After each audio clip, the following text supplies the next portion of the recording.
यह वैवस्वत मनु का वर्तमान है। इसके भोग में यह 28वां कलयुग है। इसके भोग में यह 28वां कलयुग है। कलयुग के प्रथम चरण का भोग हो रहा है तथा वर्ष, ऋतु, अयन, मास, पक्ष, दिन, नक्षत्र, मुहूर्त, लग्न और फल आदि समय में हमने फलाना काम किया था और करते हैं, अर्थात जैसे विक्रम के संवत 1933 फाल्गुन मास कृष्ण पक्ष षष्ठी शनिवार के दिन चतुर्थ पहर के आरंभ में यह बात हमने लिखी है। इसी प्रकार से सब व्यवहार आर्य लोग बालक से वृद्ध पर्यंत करते और जानते चले आए हैं। जैसे बही खाते में मिति डालते हैं, वैसे ही महीना और वर्ष बढ़ाते घटाते चले जाते हैं। इसी प्रकार आर्य लोग तिथि पत्र में भी वर्ष, मास और दिन आदि लिखते चले आते हैं और यही इतिहास आज पर्यंत सब आर्यावर्त देश में एक सा वर्तमान हो रहा है और सब पुस्तकों में भी इस विषय में एक ही प्रकार का लेख पाया जाता है। किसी प्रकार का इस विषय में विरोध नहीं है, इसीलिए इसको अन्यथा करने में किसी का सामर्थ्य नहीं हो सकता, क्योंकि जो सृष्टि की उत्पत्ति से लेके बराबर मितिवार लिखते न आते, तो इस गिनती का हिसाब ठीक ठीक आर्य लोग को भी जानना कठिन होता है। क्योंकि जो सृष्टि की उत्पत्ति से लेके बराबर मितिवार लिखते न आते, तो इस गिनती का हिसाब ठीक ठीक आर्य लोगों को भी जानना कठिन होता है। अन्य मनुष्य का तो क्या ही कहना है। और इससे यह भी सिद्ध होता है कि सृष्टि के आरंभ में से लेके आज पर्यंत आर्य लोग ही बड़े बड़े विद्वान और सभ्य होते चले आए। इससे यह भी सिद्ध होता है कि सृष्टि के आरंभ से लेके आज पर्यंत आर्य लोग ही बड़े बड़े विद्वान और सभ्य होते चले आए। जब जैन और मुसलमान आदि लोग इस देश के इतिहास और विद्या पुस्तकों का नाश करने लगे, जब जैन और मुसलमान आदि लोग इस देश के इतिहास और विद्या पुस्तकों का नाश करने लगे, तब आर्य लोगों ने सृष्टि के गणित का इतिहास कंठस्थ कर लिया और जो पुस्तक ज्योतिष शास्त्र के बच गए हैं, उनमें और उनके अनुसार जो वार्षिक पंचांग पत्र बनते जाते हैं, इनमें भी मिति से मिति बराबर लिखी चली आती है। इसको अन्यथा कोई नहीं कर सकता। यह वृत्तांत इतिहास का इसलिए है कि पूर्वापर काल का प्रमाण यथावत सबको विदित रहे और सृष्टि की उत्पत्ति, प्रलय तथा वेदों की उत्पत्ति के वर्षों की गिनती में किसी प्रकार का भ्रम किसी को न हो, सो यह बड़ा उत्तम काम है। इसको सब लोग यथावत जान लेवें। परंतु इस उत्तम व्यवहार को लोगों ने टका कमाने के लिए बिगाड़ रखा है, यह शोक की बात है। और टके के लोग ने भी जो इसके पुस्तक व्यवहार को बना रखा, नष्ट न होने दिया। और टके के लोग ने भी जो इसके पुस्तक व्यवहार को बना रखा, नष्ट न होने दिया। यह बड़े हर्ष की बात है। जो चारों युगों के चार भेद और उनके वर्षों की घट बढ़ संख्या क्यों हुई है, इसकी व्याख्या आगे करेंगे, वहाँ देख लेना चाहिए। यहाँ इसका प्रसंग नहीं है, इसलिए नहीं लिखा है।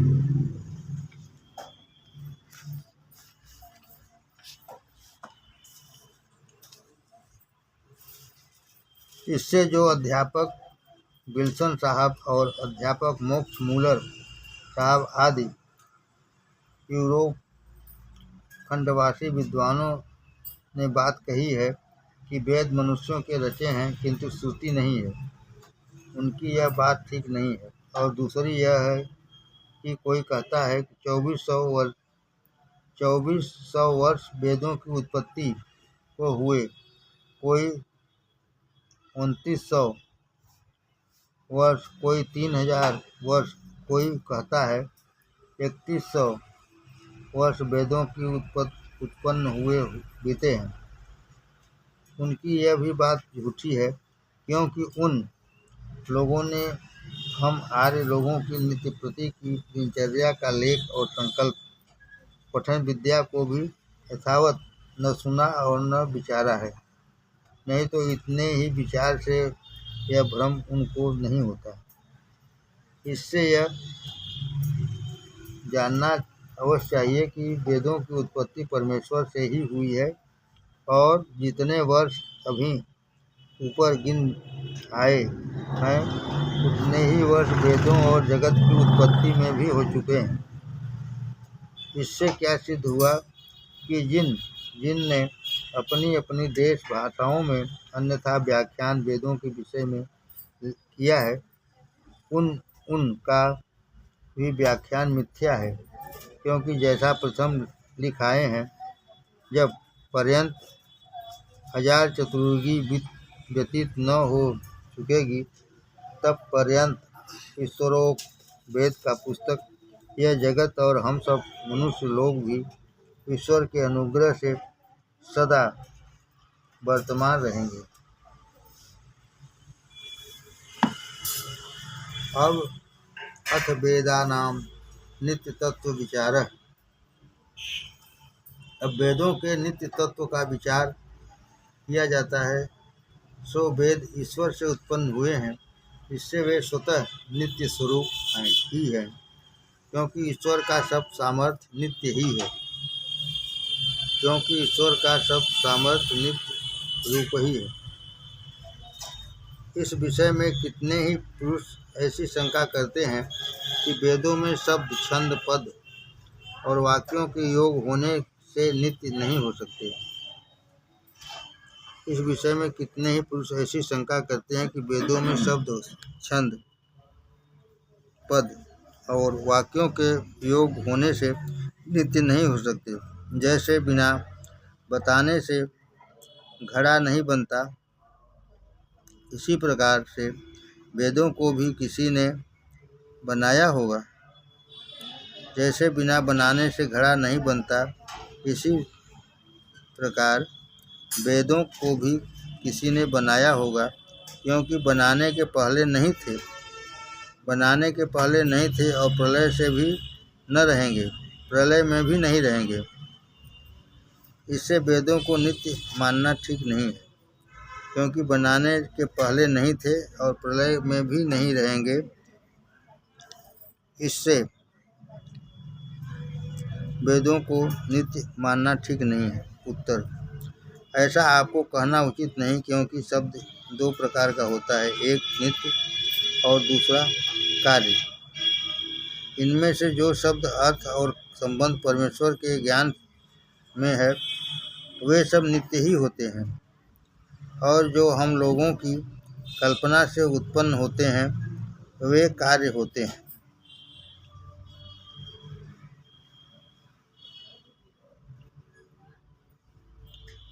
एक नित्य और दूसरा कार्य। इनमें से जो शब्द, अर्थ और संबंध परमेश्वर के ज्ञान में है, वे सब नित्य ही होते हैं, और जो हम लोगों की कल्पना से उत्पन्न होते हैं, वे कार्य होते हैं। क्योंकि जिसका ज्ञान और क्रिया स्वभाव से सिद्ध और अनादि है, उसका सब सामर्थ्य भी नित्य ही होता है। क्योंकि जिसका ज्ञान और क्रिया स्वभाव से सिद्ध और अनादि है, उसका सब सामर्थ्य भी नित्य ही होता है। इससे वेद भी उसके विद्या स्वरूप होने से नित्य ही हैं, क्योंकि ईश्वर की विद्या अनित्य कभी नहीं हो सकती।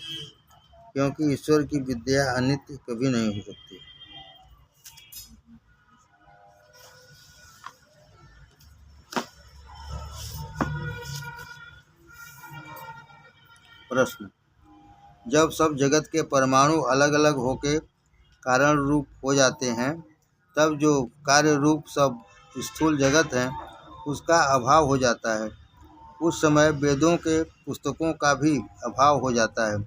फिर वेदों को नित्य क्यों मानते हो? जब सब जगत के परमाणु अलग अलग होकर कारण रूप हो जाते हैं, तब जो कार्य रूप सब स्थूल जगत है उसका अभाव हो जाता है। उस समय वेदों के पुस्तकों का भी अभाव हो जाता है। फिर वेदों को नित्य क्यों मानते हो? उत्तर: यह बात पुस्तक, पत्र, मसी और अक्षरों की बनावट आदि पक्ष में घटती है तथा हम लोगों के क्रिया पक्ष में भी बन सकती है, वेद पक्ष में नहीं घटती, क्योंकि वेद तो शब्द, अर्थ और संबंध स्वरूप ही है। मसी कागज, पत्र, पुस्तक और अक्षरों की बनावट रूप नहीं है। यह जो मसी आदि द्रव्य और लेखनादि क्रिया है सो मनुष्यों को की बनाई है, इससे अनित्य है। और ईश्वर के ज्ञान में सदा बने रहने से वेदों को हम लोग नित्य मानते हैं। और ईश्वर के ज्ञान में सदा बने रहने से वेदों को हम लोग नित्य मानते हैं। इससे क्या सिद्ध हुआ कि पढ़ना पढ़ाना पुस्तक के जटिल, पुस्तक के अनित्य होने से वेद अनित्य नहीं हो सकते। इससे क्या सिद्ध हुआ? पढ़ना पढ़ाना और पुस्तक के अनित्य होने से वेद अनित्य नहीं हो सकते, क्योंकि वे बीजांकुर न्याय से ईश्वर के ज्ञान में नित्य वर्तमान रहते हैं। क्योंकि वे बीज अंकुर न्याय से ईश्वर के ज्ञान में नित्य वर्तमान रहते हैं। सृष्टि की आदि में ईश्वर से वेदों की प्रसिद्धि होती है और प्रलय में जगत के नहीं रहने से उनकी अप्रसिद्धि होती है। इस कारण से वेद नित्य स्वरूप ही बने रहते हैं। जैसे इस कल्प की सृष्टि में शब्द, अक्षर, अर्थ और संबंध वेदों में हैं, इसी प्रकार पूर्व कल्प में थे और आगे भी होंगे, क्योंकि जो ईश्वर की विद्या है सो नित्य एक ही रस बनी रहती है। उनके एक अक्षर का भी विपरीत भाव कभी नहीं होता। सो ऋग्वेद से लेकर चारों वेदों की संहिता अब इस प्रकार की है कि इनमें शब्द, अर्थ, संबंध, पद और अक्षरों का जिस क्रम से वर्तमान है, इसी प्रकार का क्रम सब दिन बना रहता है। क्योंकि ईश्वर का ज्ञान नित्य है, उसकी बुद्धि क्षय और विपरीतता कभी नहीं होती। इस कारण से वेदों को नित्य स्वरूप ही मानना चाहिए। इस कारण से वेदों को नित्य स्वरूप ही मानना चाहिए।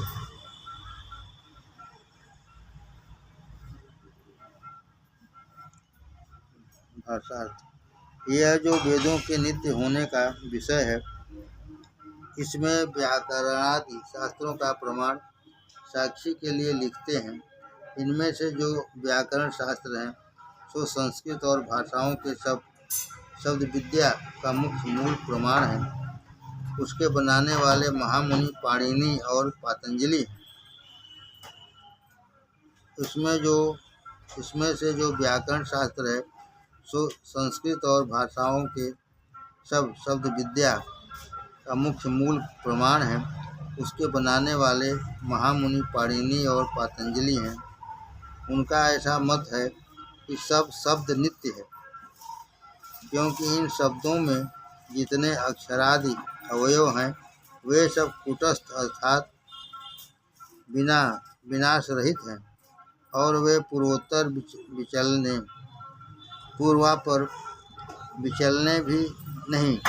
विचलते भी नहीं।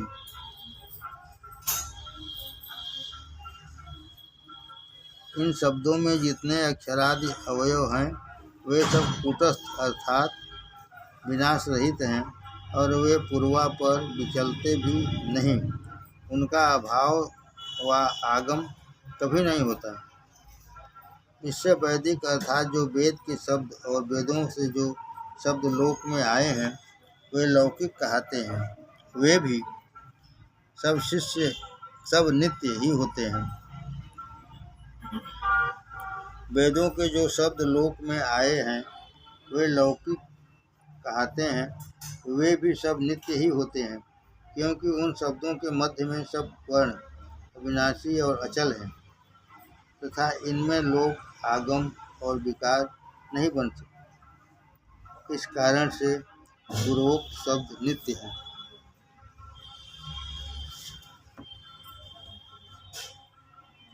गणमात पाठ अष्टाध्यायी और महाभाष्य में अक्षरों के लोक आगम और विकार आदि कहे हैं। फिर शब्दों का नित्यत्व कैसे हो सकता है? इस प्रश्न का उत्तर महाभाष्यकार पतंजलि मुनि देते हैं कि शब्दों के समुदायों के स्थानों में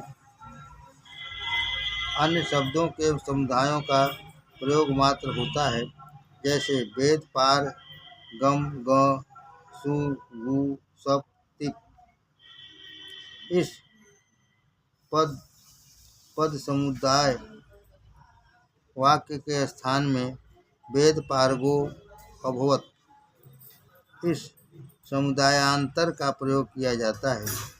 इसमें किसी पुरुष की ऐसी बुद्धि होती है कि अम अंग उम स प ई उ ई प इनकी निवृत्ति हो जाती है, सो उसकी बुद्धि में भ्रम मात्र है, क्योंकि शब्दों के समुदाय के स्थानों में दूसरे शब्दों के समुदायों के प्रयोग किए जाते हैं। सो यह मत दाक्षी के पुत्र पाणिनि मुनि का है। सो यह मत दाक्षी के पुत्र पाणिनि मुनि जी का है, जिसने अष्टाध्यायी और व्याकरण के ग्रंथ किए हैं। सो मत इस प्रकार से है कि शब्द नित्य भी होते हैं तथा कान से सुन के जिनका ग्रहण होता है, बुद्धि से जो जाने जाते हैं, वो वाक इंद्रिय से उच्चारण करने से प्रकाशित होते हैं, और जिनका निवास का स्थान आकाश है उनको शब्द कहते हैं। क्योंकि जो उच्चारण और श्रवणादि हम लोगों की क्रिया है उसके क्षणभंग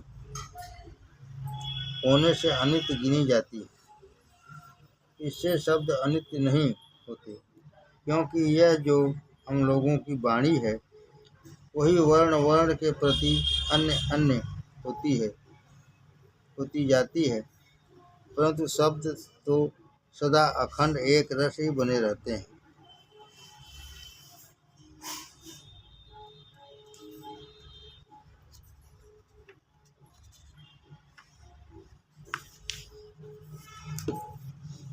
प्रश्न: शब्द भी उच्चारण किए के पश्चात नष्ट हो जाता है। शब्द भी उच्चारण किए के पश्चात नष्ट हो जाता है और उच्चारण के पूर्व सुना नहीं जाता। शब्द भी उच्चारण किए के पश्चात नष्ट हो जाता है और उच्चारण के पूर्व सुना नहीं जाता है। जैसे उच्चारण क्रिया अनित्य है, वैसे ही शब्द भी अनित्य हो सकता है। फिर शब्दों को नित्य क्यों मानते हो? शब्द तो आकाश की नाई सर्वत्र एक रस भर रहे हैं, परंतु जब उच्चारण क्रिया नहीं होती तब प्रसिद्ध सुनने में नहीं आते। तब प्राण और वाणी की क्रिया से उच्चारण किए जाते हैं, तब शब्द प्रसिद्ध होते हैं। जैसे गौ, इसके उच्चारण में जब पर्यंत उच्चारण या क्रिया गकार में रहती है, इसके उच्चारण में जब पर्यंत उच्चारण क्रिया गकार में रहती है, तब पर्यंत ओमकार में नहीं, तो पर्यंत औकार में नहीं। जब औकार में है तब गकार और विसर्जनीय में नहीं रहती। इसी प्रकार वाणी की क्रिया भी उत्पत्ति और नाश होता है, शब्दों का नहीं। इसी प्रकार वाणी की क्रिया की उत्पत्ति और नाश होता है, शब्दों का नहीं, किंतु आकाश में शब्द की व्याप्ति होने से शब्द तो अखंड एकरस सर्वत्र भर रहे हैं, परंतु जब पर्यंत वायु और वाक इंद्रिय की क्रिया नहीं होती, तब पर्यंत शब्दों का उच्चारण और श्रवण भी नहीं होता। इससे यह सिद्ध हुआ कि शब्द आकाश की नाई नित्य है। जब व्याकरण शास्त्र के मत से सब शब्द नित्य होते हैं, तो वेदों के शब्दों की कथा तो क्या ही कहनी है। जब व्याकरण शास्त्र के मत से सब शब्द नित्य होते हैं, तो वेदों के शब्दों की कथा तो क्या ही कहनी है, क्योंकि वेदों के शब्द तो सब प्रकार से नित्य ही बने रहते हैं। इसी प्रकार जैमिनी मुनि ने भी शब्द को नित्य माना है। नित्यस्तु शब्द में जो अनित्य होने की शंका आती है, उसका तू शब्द से निवारण किया जाता है। शब्द नित्य ही है, अर्थात नाश रहित है, क्योंकि उच्चारण क्रिया से जो शब्द का श्रवण होता है, सो अर्थ के जनाने ही के लिए है। इससे शब्द अनित्य नहीं हो सकता है। जो शब्द का उच्चारण किया जाता है, उसकी ही प्रतिभिज्ञा होती है। जो शब्द का उच्चारण किया जाता है, उसकी ही प्रतिभिज्ञा होती है।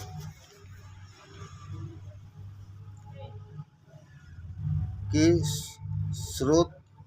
श्रोत्र द्वारा ज्ञान के बीच में वही शब्द स्थिर रहता है, फिर उसी शब्द से अर्थ की प्रतीत होती है। जो शब्द अनित्य होता है, तो अर्थ का ज्ञान कौन कराता? जो शब्द अनित्य होता, तो अर्थ का ज्ञान कौन कराता, क्योंकि वह शब्द ही नहीं रहा, फिर अर्थ को कौन जनावे।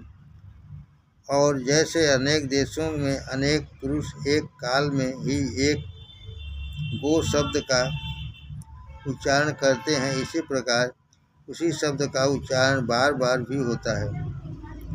इस कारण से भी शब्द नित्य है। जो शब्द अनित्य होता तो यह व्यवस्था कभी नहीं बन सकती।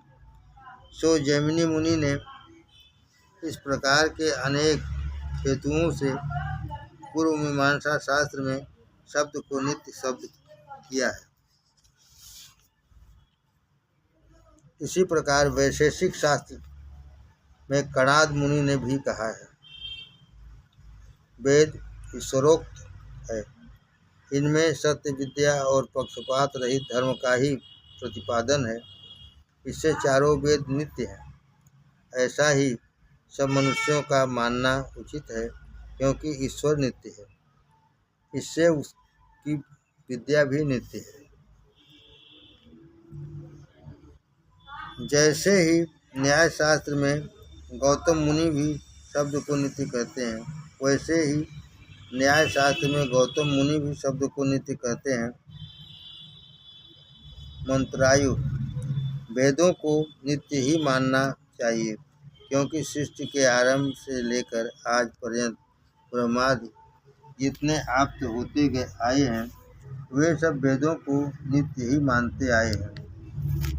उन आप्तों का अवश्य ही प्रमाण करना चाहिए, क्योंकि आप्त लोग वे होते हैं जो धर्मात्मा, कपट, छलादि दोषों से रहित, सब विद्याओं से मुक्त,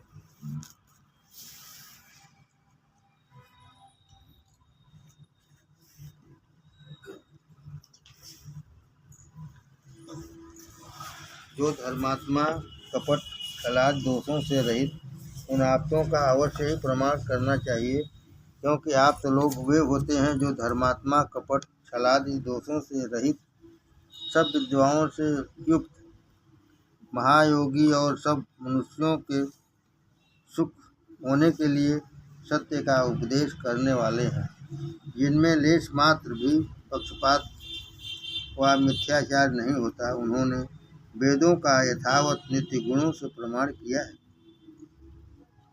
जिन्होंने आयुर्वेद को बनाया है। जैसे आयुर्वेद वैद्यक शास्त्र के एक देश में कहे औषध और पथ्य के सेवन करने से रोग की निवृत्ति से सुख प्राप्त होता है।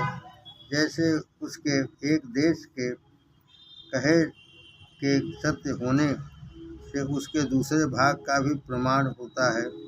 इसी प्रकार वेदों का भी प्रमाण करना सब मनुष्यों को उचित है, क्योंकि वेद के एक देश में कहे अर्थ का सत्यापन विदित होने से उससे भिन्न जो वेदों के भाग हैं कि जिनका अर्थ प्रत्यक्ष न हुआ हो, उनका भी नित्य प्रमाण अवश्य करना चाहिए, क्योंकि आप्त पुरुष का उपदेश मिथ्या नहीं हो सकता। मंत्रायु। इस सूत्र के भाष्य में वात्सायन मुनि ने वेदों का नित्य होना स्पष्ट प्रतिपादन किया है कि जो आप्त लोग हैं वे वेदों के अर्थ को देखने, दिखाने और जनाने वाले हैं। जो आप्त लोग हैं वे वेदों के अर्थ को देखने, दिखाने और जनाने वाले हैं। जो उस मंत्र के अर्थ के दृष्टा वक्ता होते हैं, वे ही आयुर्वेद आदि के बनाने वाले हैं। जैसे उनका कथन आयुर्वेद में सत्य है, वैसे ही वेदों के नित्य मानने का उनका जो व्यवहार है सो भी सत्य ही है। ऐसा मानना चाहिए, क्योंकि जैसे आप्तों के उपदेश का प्रमाण अवश्य होता है, वैसे ही सब आप्तों का भी जो परम आप्त सबका गुरु परमेश्वर है। क्योंकि जैसे आप्तों के उपदेश का प्रमाण अवश्य होता है, वैसे ही सब आप्तों का भी जो परम आप्त सबका गुरु परमेश्वर है, उसके किए वेदों का भी नित्य होने का प्रमाण अवश्य ही करना चाहिए। इस विषय में योग शास्त्र के कर्ता पातंजलि मुनि भी वेदों को नित्य मानते हैं, जो कि प्राचीन अग्नि, वायु,